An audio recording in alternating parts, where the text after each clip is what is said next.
Have you ever tried having a horrendously bad cold? A cold that was so bad that you were bedridden the entire time, you had nausea, your mom was coming in with soup, and you didn't really eat anything delicious. You didn't really go out of your way to eat anything delicious because why bother? All your senses are so clogged up and you can't taste or smell anything, so even if you ate the food, knowing that it would be delicious, then you wouldn't be able to experience it as delicious, and all it would be to you would be this bland, watery mush. Well, what if I told you that you can experience this psychologically as well? It's called ANHEDONIA, and you might be experiencing it without even knowing the name of it. Good day peeps, my name is Scripps, and I'm a person who is in an unfortunate part of their life where they believe, or I believe, that I'm on the recline back to a depression period.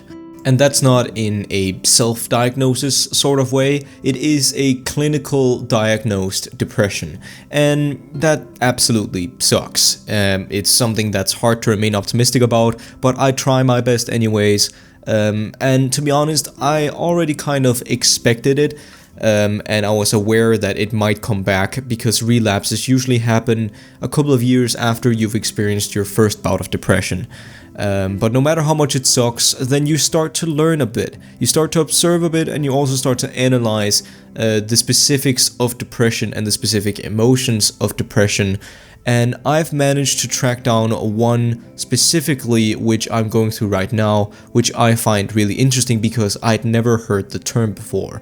And it's a symptom of depression called ANHEDONIA. By the way, it's also an illustration of ANHEDONIA that I'm drawing right now, but I'm pretty sure you picked up on that by now. But as I previously explained, then what ANHEDONIA actually is that it's an emotion that sort of feels, or it's not even an emotion, it's more like a state of mind that feels like your brain is having a cold.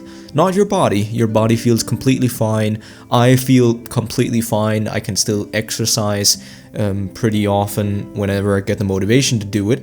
But everything that I normally experience with such vivid emotions and such color in life, such as the creative work that I like doing. I like drawing whenever I'm watching a series, I love engaging and analyzing in movies and all this sort of stuff. I love reviewing video games, and heck, even YouTube. I love doing YouTube so much, and it's a passion that I've been doing for years, and whenever I stop, I feel like I'm being dragged back into it. However, when I'm going through a serious bout of depression and I'm experiencing ANHEDONIA, I don't feel the passion to do anything. I don't want to do anything. I don't want to draw. I don't even want to do YouTube a lot of the time, as horrible as that might sound since you're watching one of my YouTube videos right now. But that's just how I feel. I don't feel much, and I don't feel the need to do much or want or drive to do much. And by the way, I want to get out of the way immediately, I'm talking about a major depression. That's like the primary kind of clinical depression that most people seem to go through, but there are different types of depression, so I'm not talking about those because I don't personally have any experience with those.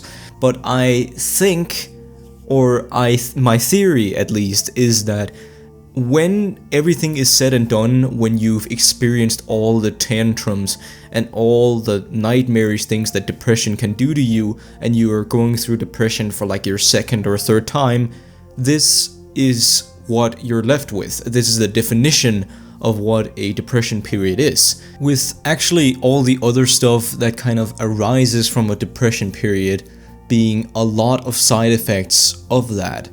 Of course, I don't mean to sound offensive in any way, but at least that's my personal experience of what it is. Because if you think about it, there can be so many side effects of ANHEDONIA if you're not aware of it, which is also one of the reasons I'm making this video. I kind of want to spread awareness of it, especially if there's someone watching who's going through depression right now.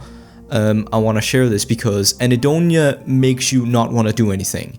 It changes your personality temporarily, and you don't feel like how you're supposed to feel, and you don't feel like you normally feel. And that's pretty much it. That's all it does, and that in itself, like that's okay, that seems pretty bad, but that's not what's pretty bad about anhedonia. What's bad about anhedonia, excuse me, is that it switches rails. It changes the way your mind works from being productive to being self-destructive. Because humans are stupid. Our brains don't know when it doesn't work, and we don't know when our brain is sick. So it just tries to work like normal. So just consider this whole thing. Anhedonia makes all our emotions suppressed. We don't feel as good or motivated or enthused by anything anymore.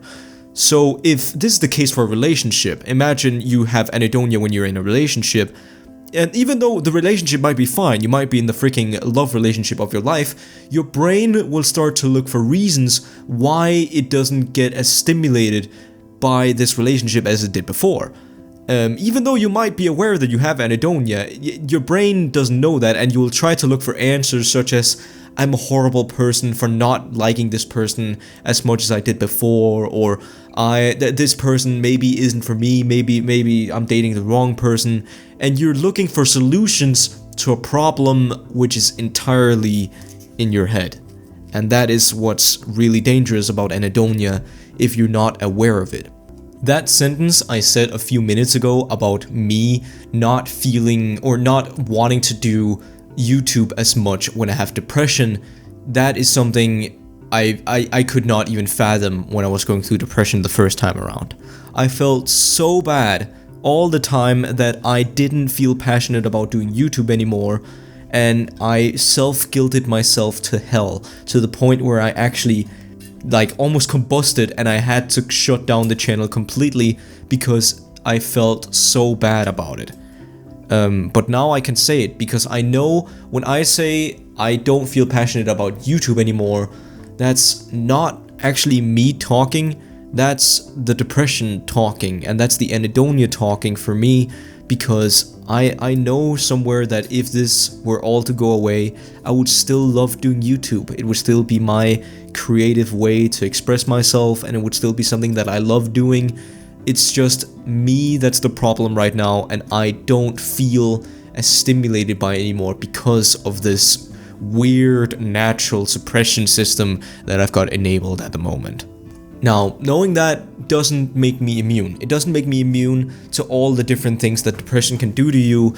Heck, even during this voiceover, I think this is the longest voiceover I've had in a long time because my self-consciousness just told me to do over, that's not good enough, because I never felt emotionally like it was good enough. I never really reached that peak, so it takes me longer to do this, but at the very least it has prevented me from falling down that same staircase that me and a lot of people do whenever we go through depression the first time.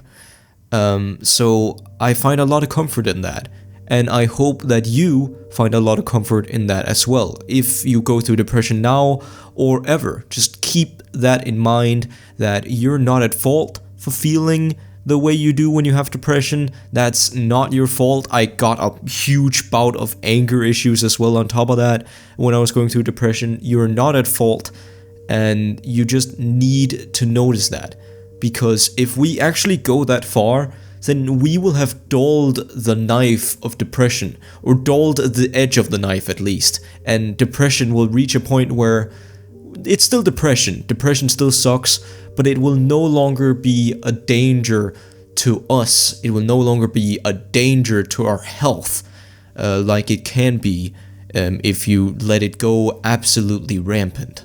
But that being said, then that was pretty much all I wanted to say in this video. That was the main point, just that if we get that far, we will have taken the first step to actually be able to live with depression. Perhaps even to even people who live with depression almost all the time, or people who get it very often, then we will still reach a point where it's livable, it's survivable.